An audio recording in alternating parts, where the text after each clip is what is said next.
Hi everyone, welcome back to EduSeer Academy. ഇന്ന് നമ്മൾ discuss ചെയ്യാൻ പോകുന്നത് CUT എക്സാമിൻ്റെ ലാംഗ്വേജ് പേപ്പറിൻ്റെ സിലബസാണ്.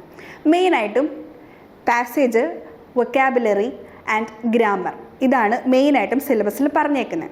ഇനി ഇംഗ്ലീഷ് ലാംഗ്വേജ് പേപ്പറിൻ്റെ റിക്കറിംഗ് പാറ്റേൺസ് അല്ലെങ്കിൽ മെയിൻ സിലബസിലെ ടോപ്പിക്സ് ഏതൊക്കെയാണെന്നാണ് നമ്മളിനി നോക്കാം. ഇനി നമ്മൾ PYQ അനാലിസിസ് ചെയ്തപ്പോൾ കുറച്ച് പോർഷൻസ് പഠിച്ചു കഴിഞ്ഞാൽ നമുക്ക് കുറച്ചും കൂടെ പെർസെൻറ്റേജ് കൂട്ടാമെന്ന് നമുക്ക് മനസ്സിലായി. അങ്ങനെ പ്രീവിയസ് ഇയർ ക്വസ്റ്റ്യൻസിൽ റിപ്പീറ്റഡ് ആയിട്ട് വന്നിട്ടുള്ള ക്വസ്റ്റ്യൻ ടൈപ്സ് അല്ലെങ്കിൽ പാറ്റേൺസ് ആണ് നമ്മൾ അനലൈസ് ചെയ്യാൻ പോകുന്നത്.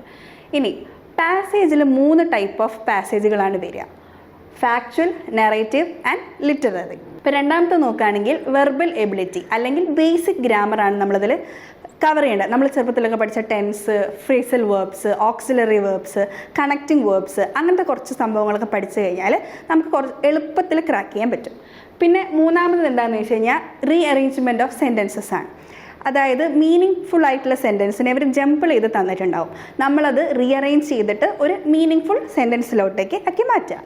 ഇനി നാലാമത്തത് സിനണിംസും ആൻ്റണിംസും. കുറച്ച് വാക്ക് തന്നിട്ടുണ്ടാവും. സിനണിംസ് എന്ന് പറഞ്ഞു കഴിഞ്ഞാൽ അതിൻ്റെ സെയിം മീനിങ്ങിൽ വരുന്ന അതിൻ്റെ വേറെ അർത്ഥങ്ങളാണ് നമുക്ക് പഠിക്കാനുള്ളത്, അത് പഠിക്കുക. അതേപോലെ തന്നെ ആൻ്റണിംസ്, ഒരു വാക്ക് തന്നിട്ടുണ്ടാവും, അതിൻ്റെ ഓപ്പോസിറ്റ്സും നമ്മൾ പഠിക്കണം. അങ്ങനത്തെ സിനണിംസും ആൻ്റണിംസും എല്ലാ പേപ്പറിലും ചോദിക്കുന്നുണ്ട്. അപ്പോൾ അത് കുറച്ചുകൂടെ ഫോക്കസ് ചെയ്തിട്ട് നമ്മൾ പഠിക്കണം. പിന്നെ ഉള്ളത് ഇഡിയംസ് ആൻഡ് വൊക്കാബുലറിയാണ്. ഇഡിയംസ് ടേബിളിൽ തന്നിട്ടുണ്ടാവും, അതിൻ്റെ മീനിങ് വരുന്നത് നമ്മൾ അതൊന്ന് കണ്ടുപിടിച്ച് എഴുതുക. നമ്മുടെ മലയാളത്തിലെ പഴഞ്ചൊല്ലുകളുണ്ടല്ലോ, അതുമായിട്ട് ബന്ധമുള്ളതാണ് ഇംഗ്ലീഷിലെ ഇഡിയംസ്. അപ്പോൾ ക്വസ്റ്റ്യൻസ് ഒക്കെ വായിക്കുമ്പോൾ നമുക്ക് ബേസിക് ഐഡിയാസ് കിട്ടും. അങ്ങനെ നമുക്കത് കുറച്ച് സെലക്റ്റഡ് ആയിട്ട് ഇഡിയംസ് പഠിക്കുവാണെങ്കിൽ നമുക്ക് ആ ഒരു മാർക്കും വാങ്ങിക്കാം. പിന്നെയുള്ളതാണ് സെൻറ്റൻസ് കംപ്ലീഷൻ. അത് ഫിൽ ഇൻ ദ ബ്ലാങ്ക്സ് ഫോർമാറ്റിലായിരിക്കും. അവർ ക്വസ്റ്റ്യൻ കൊടുത്തിട്ടുണ്ടാവും, അതിൽ ഏത് ഫോം ഓഫ് ഡിഗ്രി അല്ലെങ്കിൽ ഏത് ഓപ്ഷൻ അല്ലെങ്കിൽ ഏത് ടെൻസാണ് നമ്മൾ ഉപയോഗിക്കേണ്ടതെന്നാണ് നമുക്ക് പഠിക്കാനുള്ളത്.